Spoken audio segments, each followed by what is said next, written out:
ஹாய்ப்பா. நம்ம இன்றைக்கி முட்டை குழம்பு எப்படி வைக்கலான்னு பார்க்கலாம். அடுப்பில் கடாய் வச்சு எண்ணெய் ஊற்றி எண்ணெய் நல்லா காஞ்சதுக்கப்புறம் சோம்பு போட்டு தாளிச்சிக்கோங்க. சோம்பு பொரிஞ்சு வரவும் கொஞ்சம் கருவேப்பிலை போட்டுக்கலாம். கொஞ்சோண்டு வெங்காயம் போட்டுக்கிறோம். ஒரு 100-150 வெங்காயங்கானு நறுக்கி வச்சுருக்கேன். இதை நல்லா போட்டு நல்லா வதக்கி விட்டுக்கோங்க. வெங்காயம் எவ்வளோக்கு எவ்வளோ நல்லா வதங்குதோ அவ்வளோக்கு குழம்பு நல்லா இன்னும் டேஸ்ட்டாக இருக்கும். எந்த குழம்பாக இருந்தாலுமே அதனால் நல்ல வெங்காயத்தை நல்லா வதக்கிக்கோங்க.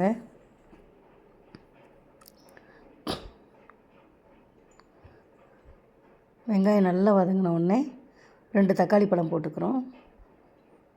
தக்காளி போட்ட உடனே கொஞ்சோண்டு உப்பு போட்டு இது மசிய வதங்க விட்டுக்கிறோம்.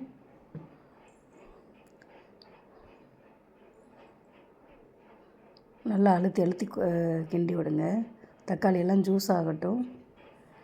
எண்ணெயிலேயே நல்லா வதங்கினதுக்கப்புறம் இஞ்சி பூண்டு பேஸ்ட் போட்டு அதையும் கிண்டி விட்டுக்கிறோம். இஞ்சி பூண்டோட பச்சை வாசம் போகிற வரைக்கும் நல்லா வதக்கி விட்டுக்கோங்க.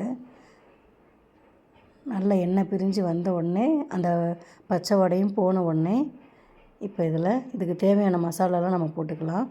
1/2 ஸ்பூன் மஞ்சத்தூள் போட்டிருக்கேன். 2 ஸ்பூன் குழம்பு மிளகாய் தூள் போட்டிருக்கேன். வீட்டில் அரைச்சி வச்ச குழம்பு பொடி 2 ஸ்பூன் போட்டிருக்கேன். காரத்துக்காக கொஞ்சோண்டு மிளகாத்தூள் போட்டிருக்கேன். தனி மிளகாத்தூள் மட்டும்.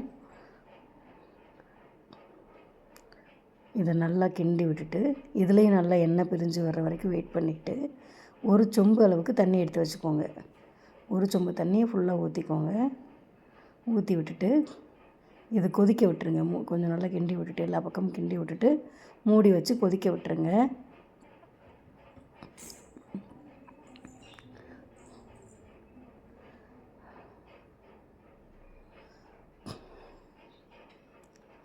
நல்லா கொதித்த உடனே நல்லா ஒரு 10 நிமிஷம் சிம்லேயே வச்சு கொதித்ததுக்கப்புறம் இப்போ இதில் அங்கங்கே முட்டையை ஒரு 4 முட்டையை எல்லா பக்கமும் உடச்சி ஊற்றிக்கலாம். முட்டையை உடச்சி ஊற்றின உடனே கரண்டி போட்டுறக்கூடாது. தண்ணி நிறையா இருக்கிறதுனால இதில் அந்த முட்டை ஃபுல்லாக ஆம்லேட்டாக மாதிரி தண்ணியெல்லாம் உறிஞ்சிரும். இது கெட்டியாகவே ஆயிரும். தண்ணி இருக்குதுன்னு யோசிக்காதீங்க. இப்போ மூடி போட்டு ஒரு 5 நிமிஷம் கழித்து லேசாக பரட்டி விடுங்க. ஏன்னா அடியிலெல்லாம் மசாலா இறங்கணும் அந்த ஆம்லேட்டுக்கு அடியில். இது பண்ணிவிட்டு மறுபடியும் மூடி வச்சுட்டோம். இப்போ ஒரு 5 நிமிஷம் 10 நிமிஷம் அப்படியே சிம்மில் வச்சுட்டு குழம்பு கூடி வந்தோடனே மல்லி இலை தூவி இறக்கிடுறோம். மல்லி இலை போட்டு ஒரு 5 நிமிஷம் மூடியே வச்சுருங்க.